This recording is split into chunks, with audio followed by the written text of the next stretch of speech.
या अंगणात उभ्या असलेल्या गायी, बैल आणि म्हशी जणू गावाच्या श्वासाचा एक भागच आहेत. हलका गार वारा अलगद वाहतोय.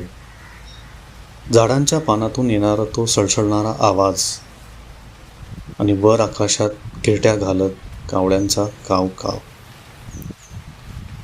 हीच तर गावाची सकाळ. इथे वेळ घड्याळावर नाही तर सूर्याच्या सावलीवर चालतो. कोणताही गोंगाट नाही, तरीही मन भरून येईल इतका आवाज आहे निसर्गाचा. या शांततेतच श्रम आहे, या श्रमातच समाधान आहे आणि या समाधानातच खरं गाव पण दडलंय आहे.